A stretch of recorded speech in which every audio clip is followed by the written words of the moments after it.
If you've ever told yourself just stop and then didn't, especially at night, this is why. It's not a lack of discipline, it's a switch. You didn't change your mind, something else took over. Your brain drops out of decision mode and runs a pattern automatically. And in that moment, control isn't what's deciding anymore. The reason this keeps happening at night isn't random, and it's not just because you're tired. It's because the environment becomes predictable in a way your brain recognizes instantly. The same time, place, position, and silence create a condition your brain has already learned to respond to. When that condition appears again, your brain doesn't stop to ask what you decided earlier. It runs what it has already practiced. That's why the moment feels sudden, even though it started before you noticed it. James 1:14 describes this clearly. Each person is tempted when they are dragged away by their own desire and enticed, meaning the pull begins internally before anything visible happens.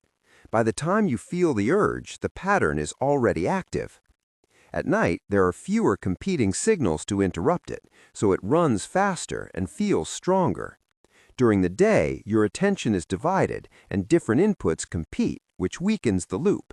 At night, that competition disappears and the strongest repeated pattern rises without resistance. That's why it feels like something changed inside you, even though nothing new was added.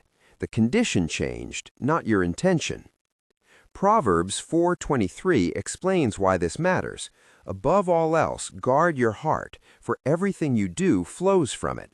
Meaning whatever input is repeated internally shows up in your actions. If that input isn't interrupted, it produces the same result. The feeling of losing control is not proof that you have none, it's proof that a different system is running. And if you don't recognize that system, you'll keep trying to fix it the wrong way by relying on a decision that isn't being used anymore. What changes at night is not your intention, it's the mode your brain is operating in. During the day, your brain is flooded with input, so your attention is pulled in multiple directions, and no single pattern fully takes over. At night, that input drops. There's less noise, fewer demands, and fewer interruptions. When that happens, your brain shifts from active decision-making into automatic execution.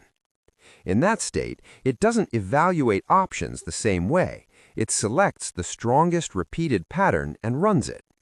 That's why the urge feels immediate and convincing, because it isn't being compared against anything else. It's being executed without resistance.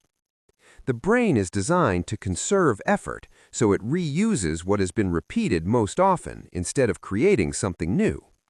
Each time the same behavior is reinforced in that environment, the pathway becomes easier to access and faster to run.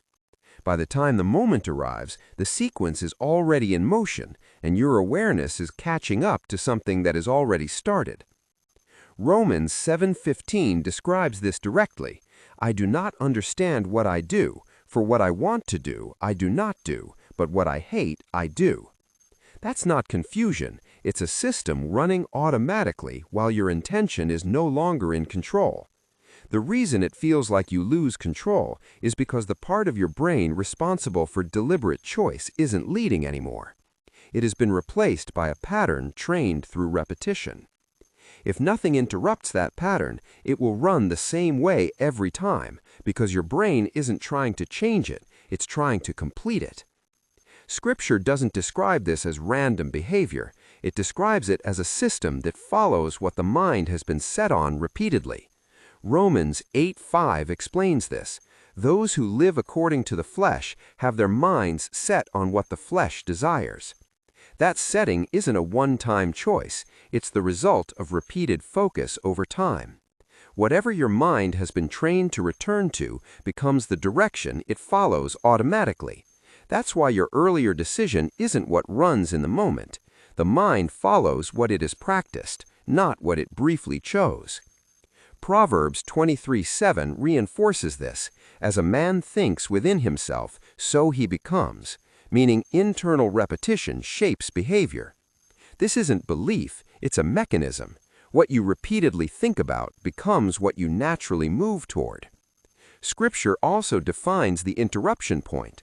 2 Corinthians 10:5 says to take every thought captive and make it obedient, meaning you don't let the thought continue on its own path, you actively replace it. This isn't passive resistance, it's direct intervention while the pattern is running. Philippians 4:8 gives the replacement structure. Whatever is true, whatever is noble, whatever is right, whatever is pure, whatever is lovely, whatever is admirable, think about such things. That's a command to change the input, not suppress the urge. These verses describe one system. The mind follows what it is set on, and the only way to change what it runs is to replace what it is being fed in that moment. Your brain isn't designed to decide from scratch in high-repetition environments. It's designed to predict and complete patterns it already recognizes. When the same behavior has been repeated in the same setting, the brain links those elements into a single sequence that activates together. Time of day, location, posture, and internal state become one combined trigger. When that trigger appears again, the sequence begins automatically without waiting for conscious approval. Neuroscience confirms that repeated thoughts and actions strengthen neural pathways, and your brain prefers those pathways because they require less energy. That's why the urge feels faster and more convincing at night, because the pathway has been reinforced and there are fewer competing signals to slow it down. The brain shifts into efficiency mode and selects the most accessible route. That route isn't chosen because it's better, it's chosen because it's easier. When you try to rely on willpower in that state, you're using a slower system to fight a faster one. That's why it feels like control disappears. Even though it's still there, it just isn't leading anymore. To change the output, the input must be changed in the moment the sequence begins, not after it has already progressed. When the moment starts, you don't argue with it and you don't wait for it to pass. You interrupt it immediately with a controlled input. The action is simple. You speak one short verse out loud as soon as you notice the shift and continue for 5 minutes. You're not thinking it quietly, you're speaking it so your attention is fully occupied. This matters because the pattern can't continue if your attention is redirected in real time. Use the same verse every time so the input becomes recognizable to your brain. If the urge remains after 5 minutes, repeat another 5 minutes without changing the input. The goal isn't to eliminate the urge instantly, it's to interrupt the pattern before it completes and begin installing a different response. This works because repetition changes what the brain selects automatically. Every interruption weakens the old pathway and strengthens a new one. Over time, your brain begins to recognize the replacement input as the default response in that environment. This is when the moment starts to feel different, not because the urge is gone, but because it is no longer the first thing that runs. The shift doesn't happen instantly, but it becomes inevitable if the repetition is maintained. When the moment comes, you follow the same sequence every time. You don't pause, negotiate, or rely on how you feel. You start speaking one verse out loud immediately and continue for 5 minutes. If the urge remains, repeat. Over time, the pattern changes because it has been replaced enough times to no longer run first.